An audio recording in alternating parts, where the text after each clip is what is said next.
Welcome back viewers. Kamran Abbas साहब हमारे साथ मौजूद हैं, CEO United capital securities. Kamran साहब ये बताइएगा, एक और चीज जो मार्केट को ड्राइव करती है वो है रिजल्ट, और रिजल्ट सीजन अभी भी जारी है। कुछ अच्छे रिजल्ट्स आ रहे हैं, कुछ बुरे रिजल्ट्स आ रहे हैं, बट मोर और less according to the expectations ही हम देख रहे हैं। अगर बुरे रिजल्ट्स भी आ रहे हैं तो एक्सपेक्टेशंस कुछ ऐसी ही थी। How do you see that? अभी भी कौन से ऐसे सेक्टर्स हैं जिनके रिजल्ट्स आपको स्ट्रांग नजर आ रहे हैं, या फिर फ्यूचर रिजल्ट्स देखते हुए जिसमें अभी भी पोजीशन जो है वो ली जा सकती है और वैल्यूएशंस अभी भी चीप नजर आ रही हैं आपको? ये जितने भी रिजल्ट्स आ रहे हैं, जितने आ चुके हैं, जितने आ रहे हैं और जितने आएंगे, तो इन रिजल्ट्स के ऊपर अगर आप तबसरा करें तो ये न्यूट्रल टू पॉजिटिव रिजल्ट्स हम सारे कहेंगे इस पूरे सिनेरियो को जो है सामने रखते हुए।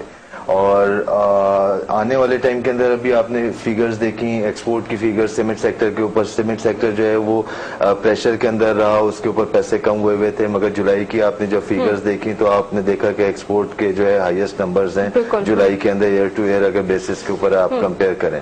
तो मतलब मैं समझता हूँ कि अक्रॉस द बोर्ड जो है वो रूम मौजूद है हमारी मार्केट के अंदर, हमारे सेक्टर्स के अंदर।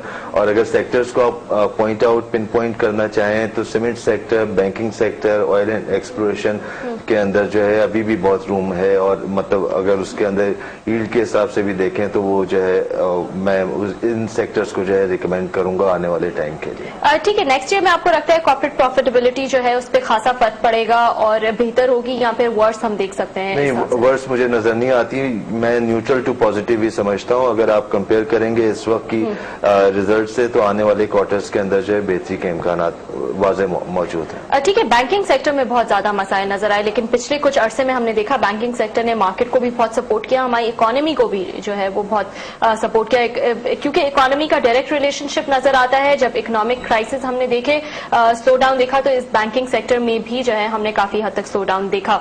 अब आपको क्या लगता है, you think banking sector situation is improving with time? NPLs का इशू बहुत ज्यादा था, ओवरऑल क्रेडिट डिमांड जो है वो हमने देखा है काफी हद तक कम हो गई है। So you think all these things are reviving now? बिल्कुल, मैं यही समझता हूँ। बैंकिंग सेक्टर की जहां तक बात आप कर रही हैं, इस क्राइसिस के ऊपर जो है वो एक क्वेश्चन मार्क ये भी था कि परफॉर्मिंग नॉन परफॉर्मिंग लोन्स का एक जो है वो क्वेश्चन मार्क आ गया था। पूरी इंडस्ट्री जो है एक खतरनाक सिचुएशन के अंदर थी। उसके साथ साथ जो है आपका डिस्काउंट रेट जो है वो हाई होना शुरू हो गया था। बैंकों ने लेंडिंग जो है वो बिल्कुल खत्म कर दी थी इंडिविजुअल्स को। मतलब एक तो इंडिविजुअल्स खुद नहीं ले पा रहे थे और जो चाह भी रहे थे उनको जो है वो बैंक नहीं देना चाह रहे थे। मगर चीजें जो है एक दफा फिर जो है वो शिफ्ट एक आया है जो मॉनेटरी पॉलिसी से आपको नजर आ रहा है। तो ये चीजें स्टेबलाइज हो रही हैं आहिस्ता, ग्रेजुअली, स्लोली। और मैं ये समझता हूँ कि बैंकिंग से मतलब इसके अंदर किसी इंडिविजुअल के कमेंट्स की जरूरत नहीं है। जब आप देखती हैं कि मूडी जो है वो न्यूट्रल से स्टेबल करता है 4 बैंकों का आउटलुक, तो मतलब ये सारी चीजें जो है उनके पास रिसर्च मौजूद है, वो वर्किंग कर रहे हैं।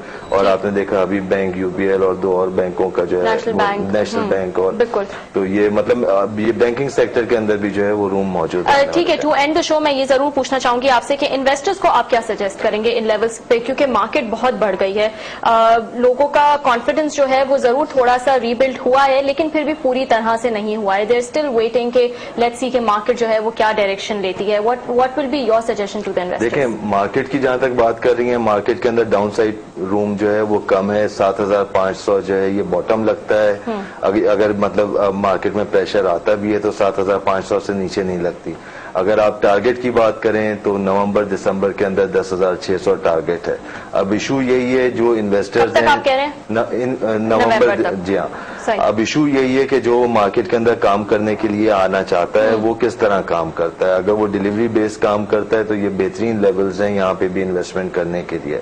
मगर अगर वो जो है फिर लिवरेज के ऊपर काम करेगा और मतलब हाई लिवरेज के ऊपर काम करने के लिए 7,900 के ऊपर एंटर होता है और 7,500 पे बर्स्ट आउट हो जाता है, तो ये उस इन्वेस्टर का कसूर होगा, मार्केट का कोई कसूर। बिकॉज ऑब्वियसली वन गो में जो है हम वो लेवल नहीं देखेंगे। अगर 6 महीने के मतलब टाइम फ्रेम में आदमी जो है माइंड बना के आता है तो मार्केट जो है वो देखे जाएगी। ٹھیک ہے, بہت بہت شکریہ کامران صاحب, آپ تشریف لائے.